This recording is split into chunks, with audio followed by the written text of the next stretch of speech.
Hi, and welcome to The Fault Line, a CMG consulting podcast exploring the pivotal moments where business strategy meets real-world pressure.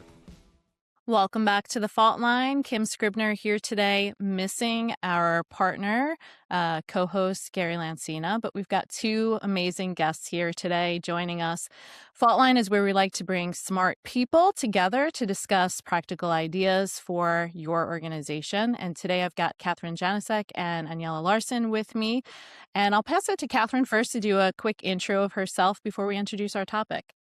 Great. Well, thanks for having me here. I'm excited to talk to both of you. It'll be fun. I lead the company called Janicek Performance Group. It's JPG. We've been in business for about 11 years, and our focus is we help leaders make a greater impact, whether they're speaking to the media or at their annual meeting in front of thousands of people at a conference at Davos, depending wherever they are in a video, but how to make sure that they make the biggest impact with their communications and leadership. And we help Fortune 500 mainly. And it's very exciting, right? What we do, like all of our jobs are incredible. We make a huge impact on the world. And I'm glad to be here and talk about leadership a little bit more. Thanks, Kathryn. Aniela, would love to have you introduce yourself. Thank you. Yeah. So I'm an organizational development consultant, specializing in change enablement. So working with leaders to put in place the conditions necessary so that change can flow, minimizing friction, and also reducing harm done to the individuals who serve the organization. So it's people, it's employees. I do have a side project right now called Project Corporate Trauma, which looks to mitigate psychosocial risks in the workplace so that we can maximize both efficiency, effectiveness, and drive maximum results in organizations. Thank you both for joining us. We're here today to talk about trust and retention and really how building trust inside organizations can retain what is maybe our most important asset as an organization, which is our humans and our employees of those organizations. So I'm curious from either of your perspectives, whoever would like to go first, I'll throw it out there, is how have you seen trust build organizations and help them move faster and more effectively? I could go first. Building trust. We work with a lot of folks who, um, one is they sometimes over communicate when it could be better just to get to the point, right? I'll give one example of a president of a major financial services company. He needed to build trust quickly with the global board. And when we first asked him to just give us your pitch, like you're going to go ask for a lot of money, right? Tell me a little bit about how you're going to do it. And at first, normally when we meet with leaders, at first it's a little bit unscripted. It's a little winging it, right? And in this case, he spent a lot of time talking about the negative things of like how we got here instead of focusing more on here's the fix and here's the for him, hundreds of millions of dollars in revenue that will come from this.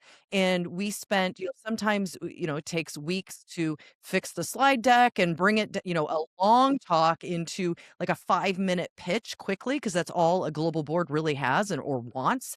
And once we got that very concise talk done, he he texted me and he said, I built the trust right away and I got the, hundreds of millions of dollars. Like it's done, right? But it was like it's a faster win when you're able to build trust. And trust is built by a lot of things. In this case, it was let's make sure we don't waste your time, right? How do I make sure I showed that I put in the time and the effort to not waste your time? And then how do I use words that will evoke trust and show you that this will be a great investment and I know we're going to get these outcomes? What is my body language saying?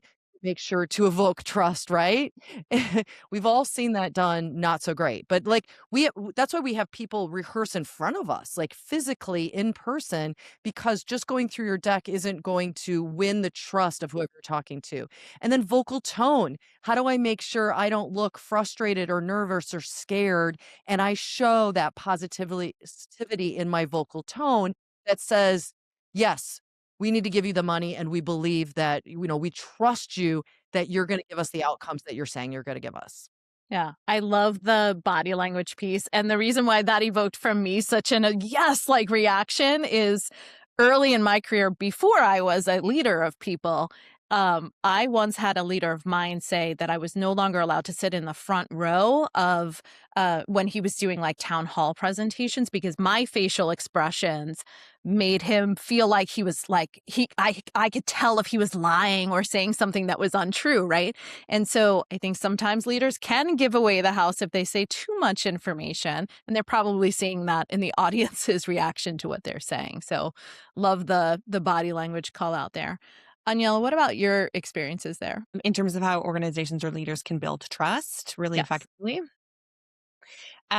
So it takes me back to the situation, or like there's a story. So I was kind of mid-career, maybe like 7-8 years ago, and I was working for an organization who's undertaking a massive digital transformation, right? So we've all been through them, those digital transformations.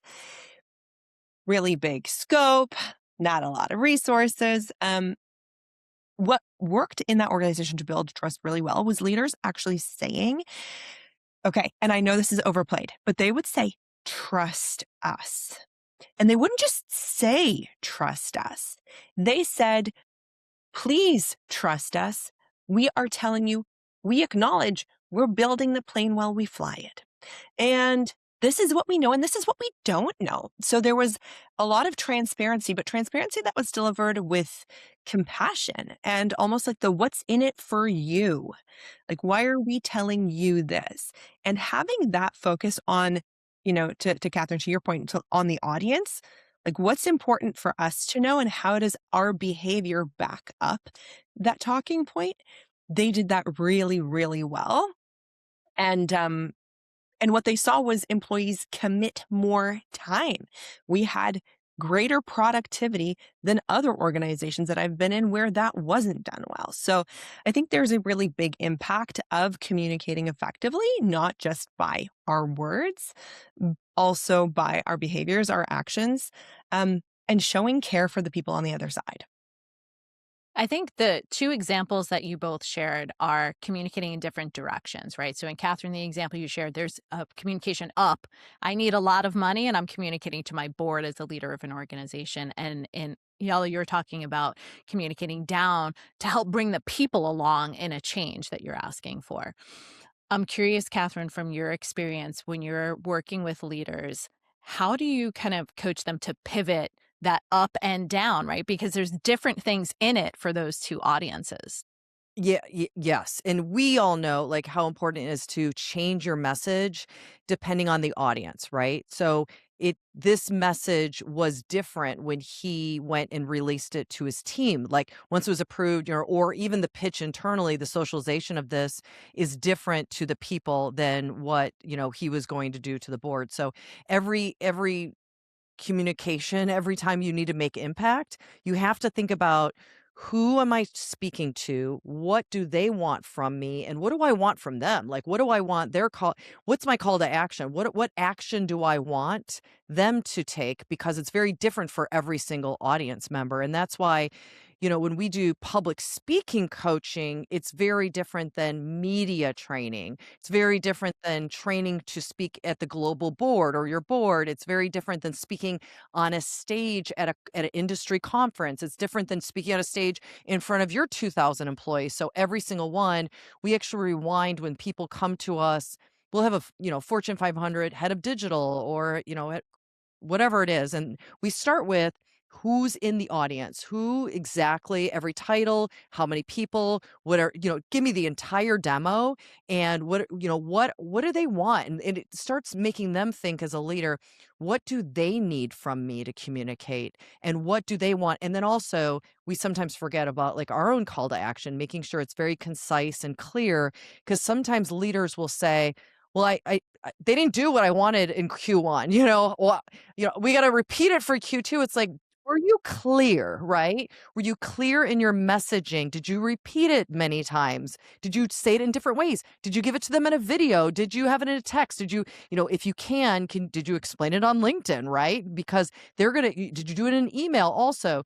Did you put it on the internal website? How do you communicate in a way? There is no such thing as overly communicating, right? So first is making sure you understand the audiences, where they're coming from, and then making sure that you're communicating in a way that they're going to be able to listen to you and then take action on it. I feel super compelled to share the story of where this wasn't done well. Just Kathryn, thank you for kind of outlining all of that. What's my call to action? What's my message with this? Like, it just takes me back. I was sitting in on a town hall, and the CEO of the organization was standing in front of, oh my God, probably about like 2,000 people. And it was during pandemic. And he said, just so you know, we are not paying you, the employees, time to sit and have coffee with your spouses or take your kids to work. Completely tone deaf. Nobody caught anything else that he delivered in that town hall because nobody was sure what he was getting at. Like, the individuals who actually, and so I was talking to a lot of them, the individuals who were sitting there were regularly working like the whole day. I mean, remember like pandemic times? Was there an on switch? Was there an off switch? Did we just kind of work the whole time? Yeah, And he said that late night hours, weekends, all of it. all of it. It was a pivotal moment for a lot of the way of work that we see today. And that was what he said. And that was what the audience remembered. It haunts And him. they will remember that for always, right? Yes. So I think those are the moments where, as we start to bring trust together with retention, and especially in those complex moments. I mean, COVID was hopefully something we will never see again. But those moments are when leadership is most critical, and the way you communicate as a leader and having empathy for everybody's situation is most critical, because you will retain or lose people based off of those moments.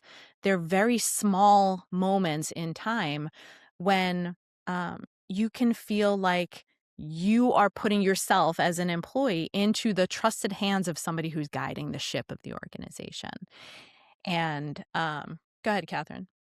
No, I'm nodding my head. There's 2025 was really not a great year for a lot of the industries that we serve.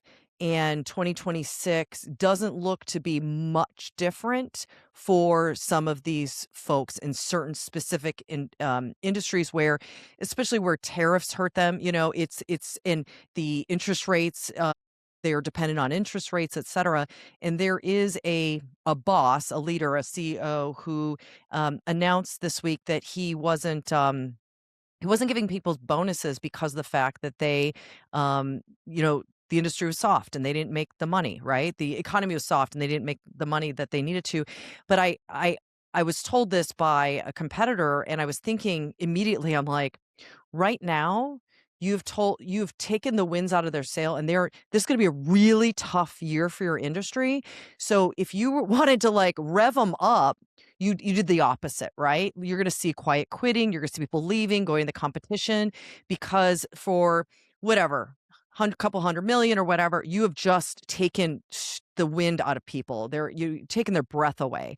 And it's, we have to really think about how you're communicating things, and is it a huge cost to make a tweak, or say, I hope you make time in your day to have coffee with your spouse, because you're a happier person at work when you do that, and thinking, how many cents does that really cost me in the big run? But you have to think about the long range, your long plan, instead of what's going to save me money today, or why am I upset today, right? And it sounds like, Aniela, like what you were talking about, the live audience was like not even, or whoever was there it was so communicated. It was so he wasn't coached at all by any of us for No. sure. And No. it becomes a like penny wise, pound foolish, right? Kind of Yes. thing.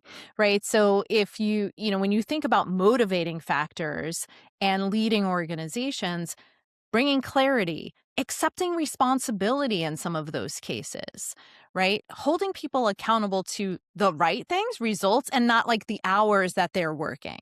So these are all coachable opportunities that help, I think, leaders bring the right things in their communications so that they are making people feel secure inside their organization and like they are part of something instead of just a cog in the wheel. The example about the CEO who broadcast kind of like, we're not going to be paying out bonuses this year because we're kind of experiencing some softness in the market. What stays with me, and I guess this is maybe because the focus of my work tends to skew more like, ooh, we're causing some psychological trauma here as a result of the way that we're operating. But what kind of goes through my mind is that CEO also not getting paid a bonus, and He talk said he about wasn't, but like when you think about these I mean, is it really going to hurt him? Like think Right. about his base, and think about his stock plan and all the good stuff. For him to even add that, like, but we're at the executive level not getting bonuses too. I sat there and I'm like, that was not like that did not help anything because we all know how much you make. Yeah. So all I thought was it in a year when it's going to be just as bad, it could be just as bad as last year.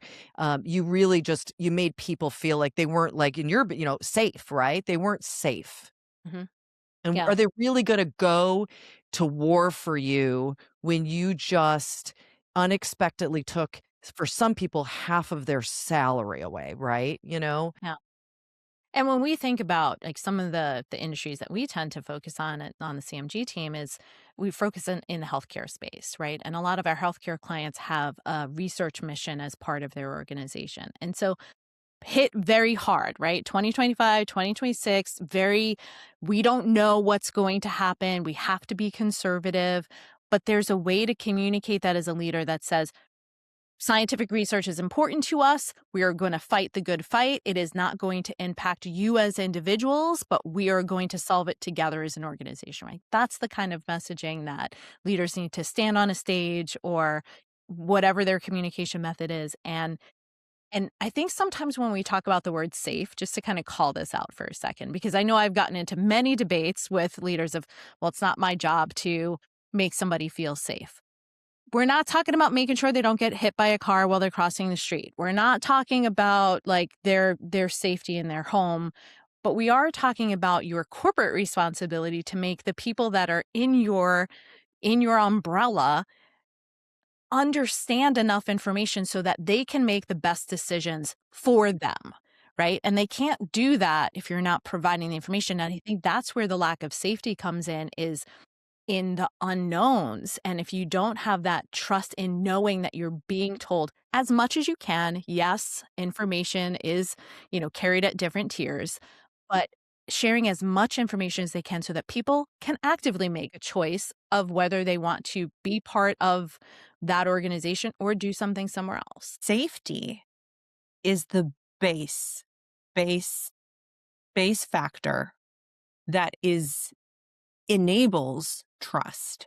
And if we think of trust as systemic infrastructure that either enables or constrains organizational performance, that safety is paramount, because that safety is, in a way, and I'm not going to say psychological safety, but that's really what we're talking about, Kim, to your point. It's, do I have enough information so that my information isn't being made up?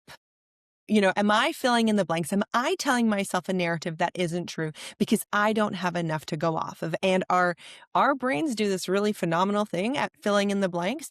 And generally, when we fill in the blanks, we use our past experiences to fill in those blanks. So guess what? Anybody who's ever had an adverse kind of result because they didn't get a lot of information and then something bad happened, that's the narrative that they're going to carry forward in their brain. So just I wanted to kind of highlight that because safety equals trust. And to the leaders who believe that it's not their job to create a sense of safety, well, actually it is. Yeah, and Yes. and that brings it back to, like, the retention piece, right? Or even the results piece, because if you create this lack of safety, people will go into fight or flight mode if they don't have the information. And that is gonna make them less productive. It's gonna make them less focused on the results that you're trying to achieve as a leader. So we don't think that these things connect. We're like, "Oh, it's a comment I made in a hallway," right? I've often had leaders say, "Oh, that was just something I said in passing." Those little moments of something you said in passing become water cooler talk and become the narrative that people are telling themselves, right? There's a game of telephone that happens inside every organization. And then you will have reduced productivity. I want my team at all times to know that they can make a mistake, because if they feel like they can't make a mistake, then they will do nothing. Like, they will sit there and they'll be scared to go and go, well, can we try this with maybe new Google ads, or can we try this because we know we get so many sales calls from Claude or ChatGPT. When I worked at a television station in my former career, I worked in 20 years in the news, and I worked at a family-owned television station, and I didn't know the rules. So I was the morning executive producer, and one day I was called up to the owners who had offices upstairs, and I was told, "We don't run those kinds of stories." And it was, to me, it was so tame. I was in my 30s, and I ran a story about a bunch of actors and actresses who came into town, and they really helped the economy because they were all of a sudden all over the news, talking about a very, smaller market television station. I was told by the owner that we don't cover those news because for him, he was like, this is liberal Hollywood, right? So we don't cover that. And so all of a sudden I was scared. Now I didn't really know the rules, so I was afraid to do my job on a daily basis. Like, is this story gonna be okay? Is this story gonna be okay? Can I lead with this? Am I allowed to do this? Can we talk about climate change? I don't know. Like, I was so afraid to act every day, and my job was to run a morning television station, run a morning television shows. So imagine the this what I was stymied, like, I was just frozen in inaction. Like, I wasn't able to make cool calls that might have driven up the numbers or the ratings, right? And actually I left months later because I just no longer felt safe. I didn't know the rules. They weren't outlined perfectly for me. Because then I asked the owner, and I asked my boss, I'm like, "Well, what are the rules?" Like, my direct boss, and he's like, "Just to go up there and say yes so you can save your job." But he never defined, like, what are the rules. So I didn't feel psychologically safe because I felt like I could make a mistake anytime, but I don't know the clear rules. No one communicated with me the black and white rules. There were no rules of engagement. So I was looking in preparation for our call, y'all. Um, and it turns out that, and so I love actually also, because we were talking about trust kind of from the leader and how leaders create trust. And it's still about how leaders create trust. But looking at a little bit of a different perspective is when employees were asked across the board, how trusted do you feel by your leader? 25% said that they did not feel trusted at all. Of those 25%, 86% were top performers as by their performance reviews. So exceeding performance reviews. Those 86% left. When you don't feel trusted, when you don't feel like my leader has my back, to your point, well, I mean, yours was a little bit different too. Like, what are the rules of engagement? I didn't even But if know. I feel that my leader has my back to support me when I make a judgment call because you hired me to make judgment calls, right? Like, you want me to think critically on the job. We hope so. So support me. But it's shocking how few people actually experience that, and how that's another signal. Like, okay, what are we showing our teams? How are we showing up to make them see that we trust them so that we can get the maximum out Yeah, I think the eroding of trust that can happen is gets us into that frozen mode so quickly, and it is so much harder to then pull out of it. And so I think that's why as soon as people join an organization, to start building that trust immediately is critically important. It takes a long time. It can take a long time to build trust, but it takes that much to lose it. Yep, that is true. That is true. And that's why a lot of people who've lost trust, they leave, right? They have to leave to go to start fresh because it does take a long time to build that trust back up again. So we've talked about trust building. Where does specifically clarity fall into trust building? So we talk a lot about leaders have to be clear about what they are asking. They have to be clear about the mission or purpose of an organization. How does clarity feed into building trust? Can I use an example? All right. I have 2 kids, 2 boys. One of them is 9 years old, and the other one is 6. They will come in, both of them crying. One of them is screaming, the other one is crying. And I'm like, what happened? Well, blah, blah, blah, blah, blah, blah. Sorry, what happened? No clarity. No clarity. I'm getting one story. I'm getting another story. Some stories have, missing information. Others have a slightly dubious, outcome. It, we're trying to get clear. Like, I want to get clarity so that I can trust them to be outside playing together, safe, but without that clarity of how they're engaging with one another. Are you telling me the truth?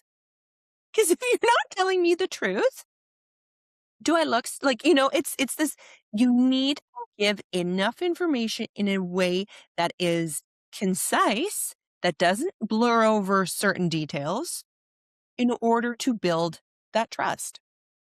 So, like, no generalities, as specific as possible. As specific as possible. Yeah, when we do leadership development coaching, we're doing executive presence coaching. We're coaching leaders, and sometimes we get an organization. They say, "This is a top performer. I want to see her move up." Right, and then I go in and I talk about. I start working with the leader, and I'll just use one example, one of many, and I'll say, "Have you put your hat in the ring for this promotion?" And she'll I was told, well, I was passed up 3 times for that promotion. And this person tells me, like, this is certain. I was passed up 3 times for this promotion. Then when I go back and do some digging and find out, start talking to, her direct, et cetera. It, she was looked at for these promotions. So what did she not what did she signal? Was there clarity from leadership that this is what we're talking about? This is what this meeting is about. It's not just a conversation, we want you to take this, but so was there clarity because this person has really felt like she's been passed over many times. So you have to wonder, was it in her response? Was it in the boss's, in his communication to this person? And often this is just a huge lack of clarity, right? And then you wonder why some of these top performers end up leaving your organization because and they're not going to come to you and say, I'm leaving because I was passed off 3 times. They're just going to take the next big offer that comes to them, right? They've been poached, and so many times people are listening to this right now, and you don't even know you've lost someone who was totally easily not losable. Like, you could have, the song says, like, the first cut is the deepest, but like it's many cuts, right? And it's like looking at it and going, what am I doing potentially to lose some of my top performers? And a lot of it is just clarity and communication.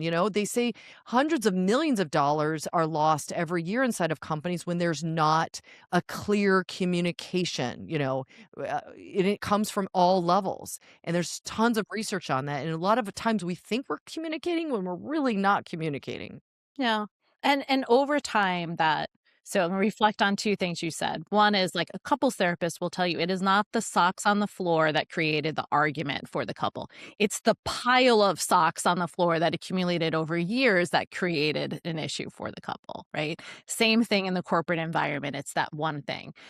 We talked about this on a previous episode of the podcast, but Brene Brown talks about this also, which is the marble jar effect, which is, every time a leader does something that builds trust, like a marble goes in the jar, because if you've got clarity and that clarity becomes true, then you build that longer trust over time. And people then that work in your organization are going to be more likely to go to bat for the organization, right? They're going to be loyal to your organization because they believe in the mission that you have set as a leader.